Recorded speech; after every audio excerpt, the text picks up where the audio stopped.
তো নমস্কার বন্ধুরা, আশা করি সবাই ভালো আছেন। তো বন্ধুরা, এখন যে আমি ছবিটার বিষয়ে কথা বলবো সেই ছবিটার নাম হলো নষ্ট, যেটা 2008 সালে রিলিজ করেছিল। 2004 সালে রিলিজ করেছিল। ছবির নাম হচ্ছে নষ্ট। এবং এই ছবির পরিচালক হিসেবে কাজ করেছিলেন শাহিন সুমন, এবং ছবিটার অভিনয় করেছিলেন সাকিব খান, কেয়া, রিয়াজ, রতন, তারপর ধরুন আরও অনেকে, সাদেক বাচ্চু, আলিরাজ, প্রবীর মিত্র সহ আরও অনেকে কিন্তু ছবির মধ্যে অভিনয় করেছিল। তো সেই ছবিটাকে নিয়ে এখন স্পেশালি কথা হবে। তো তার আগে প্রত্যেকটা বন্ধুকে অনুরোধ করে রাখবো, আপনারা চ্যানেলটা নতুন হয়ে থাকলে অবশ্যই আপনারা চ্যানেলটা সাবস্ক্রাইব করে নেবেন, আর যদি ভিডিওটি ভালো লাগে থাকে অবশ্যই লাইক কমেন্ট শেয়ার করে দেবেন। তো দেখুন, এই সিনেমার গল্পটা খুব খুব ভালো একটা সিনেমা হতে পারতো, বাট সিনেমাটা কিন্তু খুব একটা ভালো সিনেমা নয়।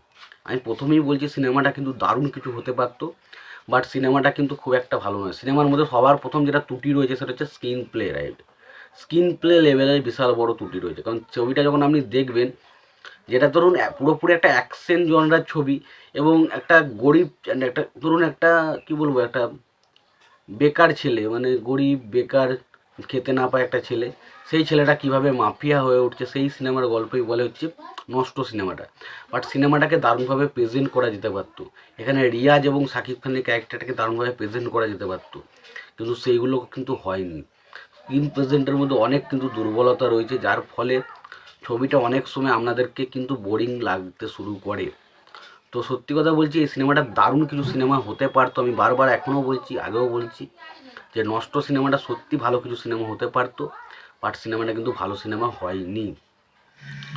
তো প্রথম আসি সিনেমাটার গল্পটা দেখি। তো প্রথমত আমরা দেখতে পাই শাকিব খানের ক্যারেক্টারটা, তারা খুবই গরিব, এবং তার মা একটা উনুনে আগুন দিয়ে, চুলা জ্বালিয়ে আগুন দিয়ে ভাত রাঁধছে, এবং সেই সময় শাকিব খানের মাকে নিয়ে কিছু মানে নোংরা লোক রয়েছে যারা কুরুচিকর মন্তব্য করবে, এবং যার ফলে তার মামা, মানে শাকিব খানের যে মামা, সে রেগে গিয়ে তার সাথে মারপিট করতে গেলে তার জিভ কেটে নেওয়া হয়, এবং সেটা বিরক্ত হয়ে শাকিব খানের বাবা তাদের ওপর হামলা চালায়, এবং দেখা যায় যে শাকিব খানের বাবাকে পুলিশে ধরে নিয়ে যায়, এবং সেই সময় পুলিশের তারাকে তার মায়েরও গায়ে গুলি লাগে, তার মাও মারা যায়, এবং তার বাবাও জেলে চলে যায়, এবং শাকিব খানের ক্যারেক্টারটা পুরো একা হয়ে যায়।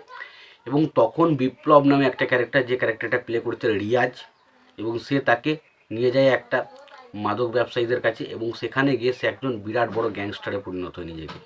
এবং এই যে দুটো বড় গ্যাংস্টার, হচ্ছে বিপ্লব আর একটা হচ্ছে আর কি শাকিব খানের যে ক্যারেক্টারটা, সেই দুজন ক্যারেক্টারটা যেভাবে আর কি ছবির মধ্যে দাপিয়ে বেরিয়েছে, সত্যি কথা বলতে গেলে এটা আরও অনেক অনেক অনেক রকমভাবে বেটার করা যেতে পারতো।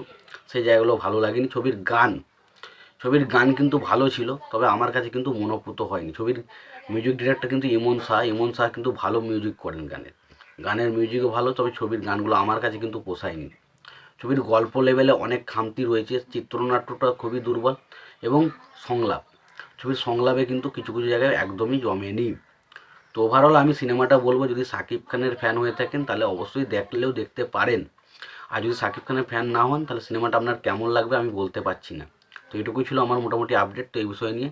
তোমাদের এই বিষয়টা নিয়ে কি মতামত তোমরা অবশ্যই জানিও। তোমাদের যদি ভিডিওটি ভালো লেগে থাকে লাইক কমেন্ট শেয়ার করে দিও। চ্যানেলটা নতুন হয়ে থাকলে অবশ্যই তোমরা চ্যানেলটা সাবস্ক্রাইব করে নিয়ে পাশে বেল আইকনটা অবশ্যই প্রেস করে দিও। ভালো থেকো, সুস্থ থেকো, দেখা হচ্ছে পরে ভিডিওতে।